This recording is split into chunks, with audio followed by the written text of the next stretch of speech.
दोस्तों, आज हम ऐसे भारतीय जासूस की बात करेंगे जो 11 साल तक पाकिस्तान की जेल में कैद रहे। दरअसल विनोद साहनी जम्मू कश्मीर के रहने वाले हैं। उनका जन्म 60 से 70 के दशक में हुआ था। वे जम्मू में टैक्सी चलाने का काम करते थे। एक बार एक व्यक्ति टैक्सी में चढ़ा। उसने साहनी को कहा कि मुझे श्रीनगर छोड़ दीजिए।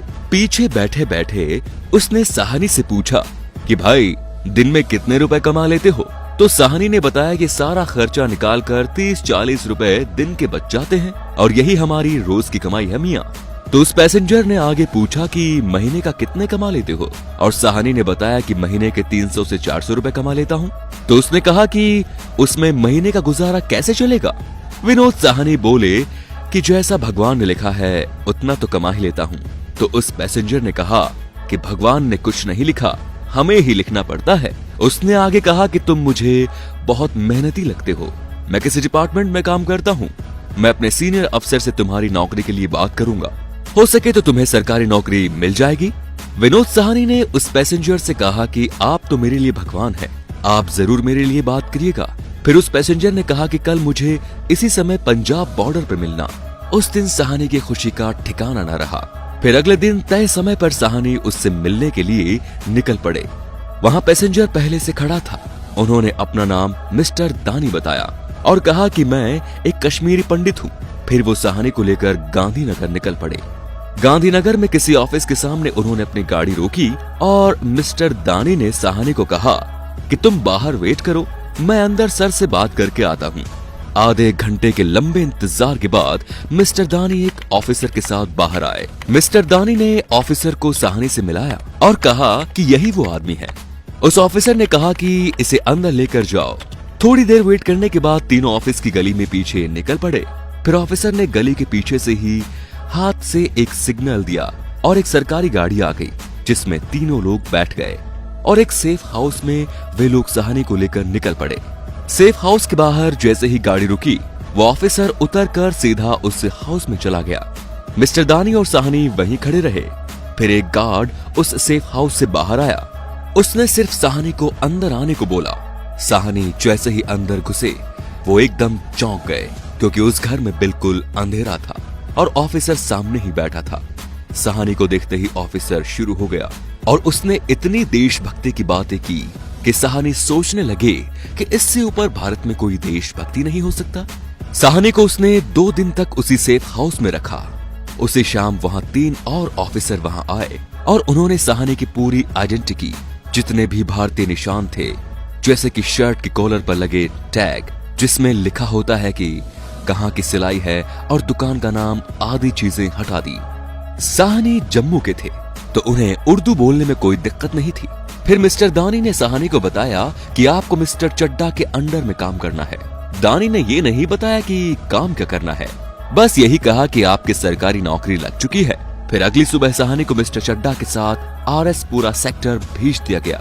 वहाँ पर पहले से बैठे अधिकारियों ने साहनी का नाम, नंबर, पता आदि लिखा। फिर मिस्टर चड्डा ने साहनी को कहा कि आगे बढ़िए।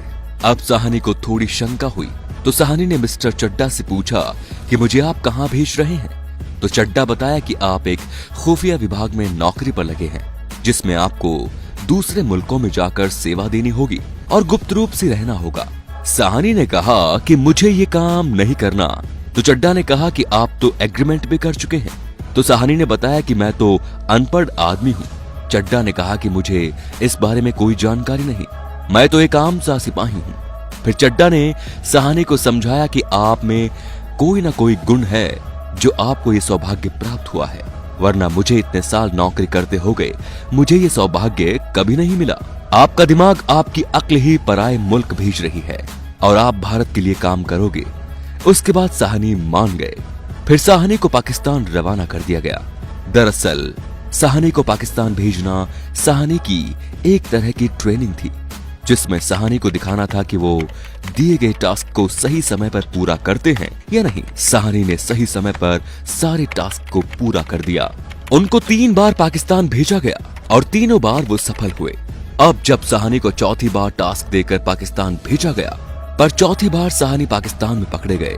दरअसल हुआ यूं कि साहनी ने पाकिस्तान जाते ही गाइड किराए पर ले लिया और गाइड के साथ वो 4 दिन रहे। कुछ समय बाद गाइड को सहानी की हरकतों और फोन पर होने वाली उनकी बातों पर शक हो गया। एक सुबह गाइड ने सहानी को बोला कि मैं आपके लिए कुछ खाने को लाता हूँ, आप यहीं बैठिए। उस गाइड ने पाक सेना को इसकी खबर दे दी कि मेरे साथ एक जासूस है। सेना कुछ ही पल में सहानी को घेर कर गिरफ्तार कर ली और फिर उनको पाकिस्तान की सियालकोट गोरा जेल में डाल दिया। सहानी ने बताया कि इस जेल का दूसरा नाम मौत है। इसमें 300 से ज्यादा भारतीय कैदी पहले से मौजूद थे जो कि नंगे बैठे थे और कई सालों से कैद थे। सबसे पहले सहानी को पूछताछ के लिए ले जाया गया, जिसमें सहानी ने बताया कि मैं जब भी उस दिन को याद करता हूँ तो मेरा रोम रोम खड़ा हो जाता है। इतनी भयंकर तरीके से पूछताछ की गई कि क्या बताएं। पूछताछ के बाद उनको नंगा करके बैरक में डाल दिया गया, जहां पर उनका 7 दिन तक उनको भूखा नंगा रखा गया। जब आदमी बेहोश हो जाता है तो उसको घसीटकर पहले से मौजूद भारतीय कैदियों के साथ डाल दिया जाता है। फिर उनको 2 रोटी और दाल दे दी जाती है, जिससे उनको कुछ होश आए। पास की बैरकों में पाकिस्तानी कैदी रहते थे, जिनसे उनके परिवार कभी कभी मिलने आते थे, तो उनको कुछ फल वल दे जाया करते थे। बाद में उनके छिलके पाकिस्तानी कैदी भारतीय कैदियों की बैरकों में फेंक दिया करते थे।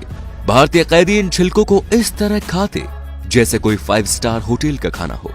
सहानी ने बताया कि भारतीय कैदी पाकिस्तान का टॉर्चर सहते सहते पागल तक हो चुके और कुछ ऐसे हैं जिनको पाकिस्तान की कोर्ट ने मात्र 6-7 महीने की ही सजा दी थी, पर वे भी 10-15 साल से जेल में पड़े हैं। उनकी सुध लेने वाला कोई भी नहीं। सहानी बताते हैं कि सर्दियों के दिन बड़ी मुश्किल से कटते थे, क्योंकि पूरा नंगा करके उनको जमीन पर लेटाया जाता था। न तो ओढ़ने के लिए कुछ दिया जाता और न बिछाने के लिए कुछ और। जेल की बैरक के ऊपर एक खिड़की थी, जिससे हमेशा सर्द हवाएं आती थी। ये हवाएं हमें सजाएं लगती थी। उस बैरक में 200 कैदियों की लिमिट थी और उसमें 350 से ज्यादा कैदी भरे हुए थे, जिससे एक कैदी दूसरे कैदी के ऊपर बैठा हुआ दब जाता तो कोई बेहोश हो जाता। इस तरह से दिन कट रहे थे। बहुत से कैदी मौत की इच्छा कर रहे थे। उन्होंने अंत में कहा कि पाकिस्तान की जेल मतलब नर्क। विनोद सहानी कहते हैं कि पाकिस्तान की जेल में अगर कोई जेल में है और अगर वो भारतीय हिंदू है तो उनको पूछताछ के लिए ज्यादा टॉर्चर किया जाता है, और अगर भूल से वो भारतीय मुसलमान निकल जाए तो उनको दुगना टॉर्चर किया जाता है। फिर पाकिस्तानी सैनिक उनको कहते हैं, ये तो हिंदू है, ये अपने देश के लिए काम करते हैं, ये तुम मुसलमान होकर मुसलमान देश की जासूसी करते हो, इसलिए वे उनको ज्यादा पीड़ा देते हैं। सहानी बताते हैं कि पाकिस्तान की जेल में भारतीय कैदी बहुत ही दर्दनाक हालत में रहते हैं। फिर 11 साल बाद उनको जेल से मुक्ति मिली। आज सहानी पाकिस्तान की जेल में भारतीय कैदियों की सुरक्षा के लिए लड़ते हैं। उन्होंने एक संस्था बनाई जो पाकिस्तान में मौजूद कैदियों के लिए लड़ती है। तो दोस्तों, ये था आज का वीडियो। ये वीडियो आपको कैसा लगा? अपने विचार हमें कमेंट बॉक्स में जरूर लिखें। धन्यवाद।